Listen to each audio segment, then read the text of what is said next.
Okey, Assalamualaikum warahmatullahi wabarakatuh dan selamat sejahtera semua murid-murid. Apa khabar? Okey, bertemu lagi dengan saya Cikgu Zuli di Cikgu Zuli Channel. Okey, hari ini kita akan belajar satu topik iaitu unit 1, iaitu untuk kemahiran saintifik. Okey, untuk kemahiran saintifik. Okey, so untuk tidak melengahkan masa, tapi sebelum itu boleh like, subscribe dengan komen di channel Cikgu. Okey, so tanpa membuang masa, kita akan pergi terus ke kita punya topik pada hari ini.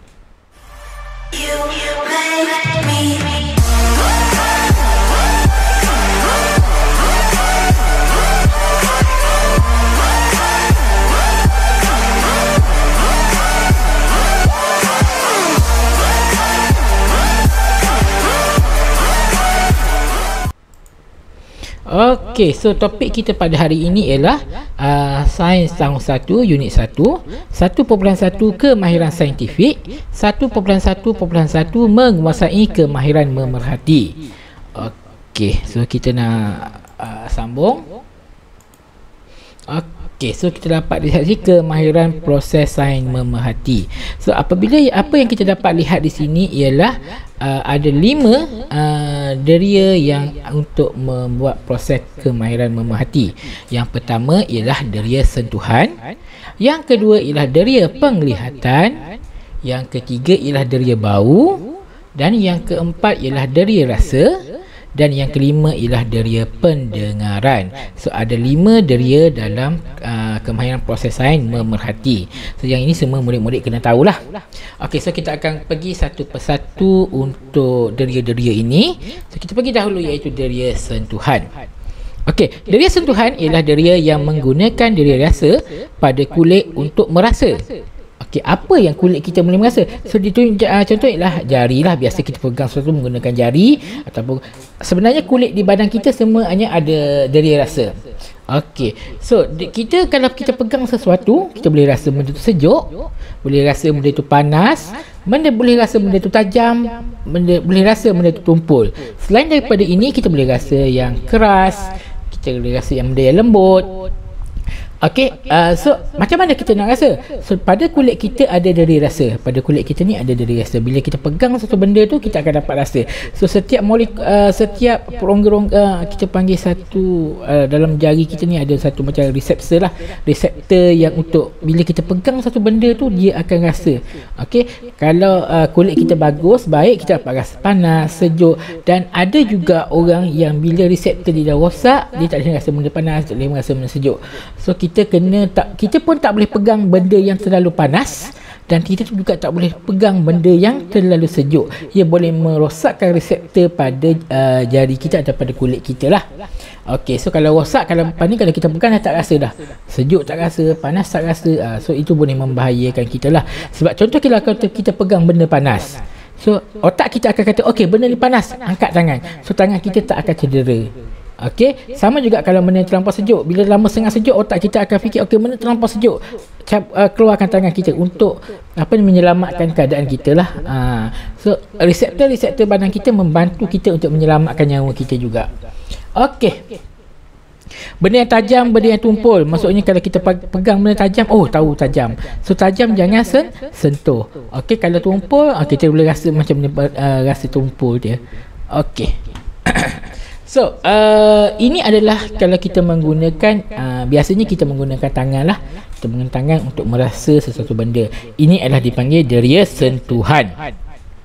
Okey, so kita akan pergi pula ke tajuk yang kedua, iaitu deria penglihatan. Apa yang dimaksudkan sebagai deria penglihatan ni? Okey, deria penglihatan ialah deria yang menggunakan anggota mata untuk nak melihat bentuk. Okey, bentuk bulat, bentuk petak, bentuk segi empat sama, segi empat tepat. So kita boleh tengok bentuk-bentuk ini yang berada di sekeliling kita. Ada bentuk kecil, ada bentuk besar, ada orang kurus, ada orang gemuk. So kita dapat lihat dengan menggunakan mata kita. Yang kedua ialah kita boleh melihat warna. Ada warna merah, warna hijau, warna kuning, warna biru. So mata kita berfungsi untuk melihat benda-benda ini. Okey, untuk kita melihat apakah objek yang berada di depan kita ataupun jauh di belakang kita. kita. Okey, so kalau contoh benda yang berada di belakang kita, boleh nampak tak? Confirm tak boleh nampak. Sebab apa? Dia mata kita terhad. Mata kita boleh pandang ke hadapan sahaja. Kalau kita tengok benda kat belakang, kita kena pusing kepala kita untuk tengok benda yang di belakang. So pandangan mata kita terhad, kita tak boleh nampak benda yang belakang. Okey, tetapi kita boleh pusing untuk tengok benda yang berada di belakang. Kita boleh nampak benda yang berbahaya. Contohnya kita nampak benda tu pisau. Kita tahu benda tu berbahaya. So adakah kita nak pegang? Tak payah, tak boleh nak pegang sebab benda tu berbahaya. Ada benda yang kita boleh nampak dan kita tahu benda tu berbahaya. Okey. So benda-benda ini berada di sekeliling kita dan kita boleh lihat menggunakan mata kita. Okey. So kita terus pergi yang seterusnya, iaitu deria bau. Deria bau. Apakah yang dimaksudkan sebagai deria bau? Deria bau ialah deria yang menggunakan anggota hidung untuk mencium bau wangi, untuk mencium bau busuk. Okey, selain daripada ni ada boleh juga bau benda lain. So macam contoh mak kita sedang masak di dapur, kita cium, mak saya sedang menggoreng ayam, mak saya sedang menggoreng ikan. So kita bau, daripada bau tu kita dah dapat detect lah, kita dapat rasa dah apa yang sedang berlaku. Okey, so bau ini boleh membantu kita juga untuk orang kata menyelamatkan kita jugalah. Contohnya kalau kita nak makan, tiba-tiba kita bau something yang tak sedap daripada makanan tersebut, so kita automatik kita tak akan makan sebab kita, otak kita fikir benda ni tak selamat untuk kita makan. Daripada bau tu kita dah boleh rasa something wrong ataupun ada sesuatu yang tak kena dengan makanan tersebut, menyebabkan kita tak makan. Okey, sebab tu kalau kamu tengok, kalau orang tu kalau nak makan dia kena bau dulu, tengok dulu bau sedap. Orang bau benda yang sedap, kita akan selera lebih tinggi untuk makan. Kalau benda yang baunya tak sedap, kita tu hilang selera. Okey, so bau boleh membantu kita juga dalam banyak perkara lah. Untuk contohnya kan, tengah ni tiba-tiba bau adik kita berak. So kita tahu adik kita sedang berak dengan bau busuk tersebut. So kita boleh beritahu kat mak adik sedang berak. Okey, so bau juga boleh membantu kita dalam pekerjaan harian. Okey. So seterusnya kita pergi juga kepada deria rasa. Okey, apa yang dimaksudkan sebagai deria rasa? Deria rasa ialah deria yang menggunakan anggota lidah untuk merasa manis, merasa masam, merasa masin, merasa pahit. Okey, so deria-deria ini dapat membantu kita dengan banyak benda. Okey, so kita manusia ni bila kita makan sesuatu yang manis kita rasa sedap. Kalau kita makan sesuatu yang pahit, kita tu otak kita pergi, oh tak sedap. Okey, tetapi ada yang orang kata kita kena seimbang, ada manis, masam, masin, pahit dalam kehidupan kita. Okey, so kita menggunakan deria lidah untuk merasa benda-benda ni.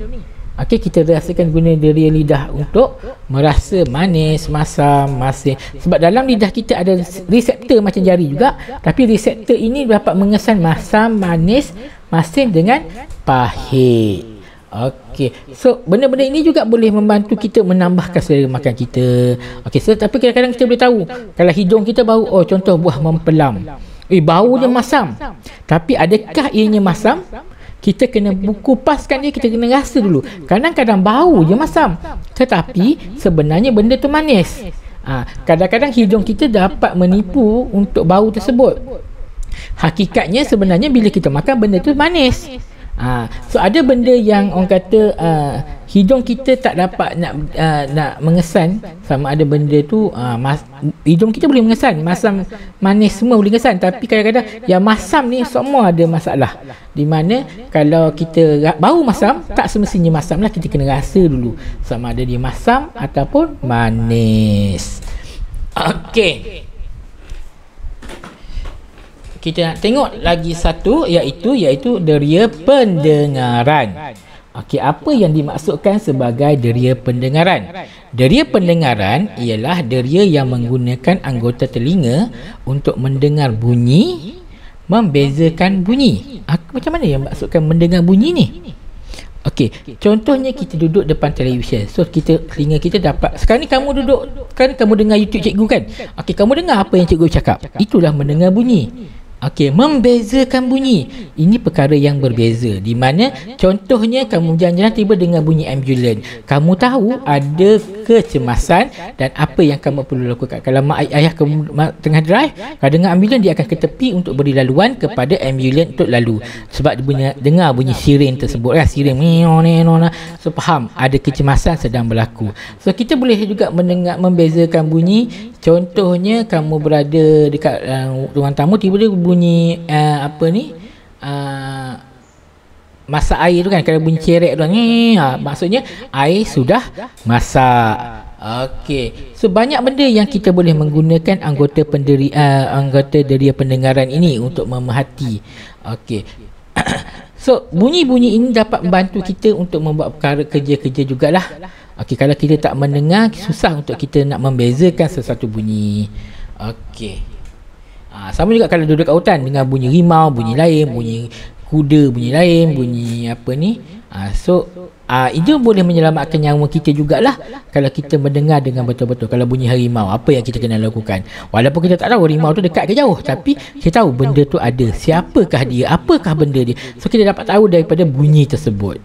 Okey, so kita akan pergi yang terakhir, iaitu kemahiran proses sains juga mati. So cikgu pecahkan kepada 5. So ini adalah kesimpulan untuk apa yang kita belajar pada hari inilah. Okey. So yang pertama ialah kita melihat menggunakan mata. Kita sentuh menggunakan tangan. Kita bau menggunakan hidung, dan kita merasa menggunakan lidah, dan kita mendengar kita mendengar menggunakan telinga. Ini adalah 5 deria yang boleh digabungkan untuk kemahiran proses memerhati. Okey, dengan mata kita boleh lihat satu benda, dengan sentuhan kita boleh buat satu benda, kita boleh rasa. Okey, kadang-kadang ada orang kata kemahiran proses ini perlu digabungkan untuk kita mengenal sesuatu. Contohnya, kalau cikgu suruh buat eksperimen, pegang pensel. So daripada pensel tu kamu boleh rasa, kalau pegang pakai jari dianya keras. Okey, so kamu boleh tengok bentuk pensel itu, bentuk dia memanjang. Okey, so ada warna hitam dekat depan. Kadang-kadang warna pensel tu berlainan warna. Okey, kita boleh sentuh, pensel ni keras. Okey, kadang-kadang kalau kita bau pun ada bau kayu pada pensel tersebut, tapi kita tak boleh merasa sebab bahan tersebut tidak sesuai untuk kita rasa. Kalau kita goyang-goyang kan pensel pun tidak ada bunyi biasanya. So ini adalah kita cuma menggunakan 3 deria sahaja, iaitu melihat, sentuh dan bau sahaja. Yang 2 lagi tidak digunakan. Okey, so kena gabungkan juga untuk melihat apakah proses daripada benda tu kita boleh orang kata kita boleh ceritakan kembali apa yang ada pada benda tersebut. Contoh kalau pensel, apa dia batuk banyak, pada pemadam bentuk dia macam mana, warna dia macam mana. So daripada diri ini kita boleh menceritakan semula ciri-ciri yang berada pada sesuatu bahan. Okey, cikgu rasa cukup setakat ini saja untuk tajuk memerhati, kemahiran proses sains memerhati. Okey, cikgu harap murid-murid dapat belajar sesuatu pada hari ini. Okey, so jangan lupa subscribe channel cikgu, like channel cikgu. Okey, kita akan jumpa nanti. Cikgu akan berikan latihan dalam bentuk live worksheet. Nanti boleh tengok di bahagian description, ataupun nanti cikgu akan bagi dalam grup kelas. Jangan lupa subscribe channel cikgu, like channel cikgu, dan jumpa lagi pada kelas-kelas yang akan datang. Okey, itu saja dari cikgu. Bye bye. Assalamualaikum dan selamat sejahtera.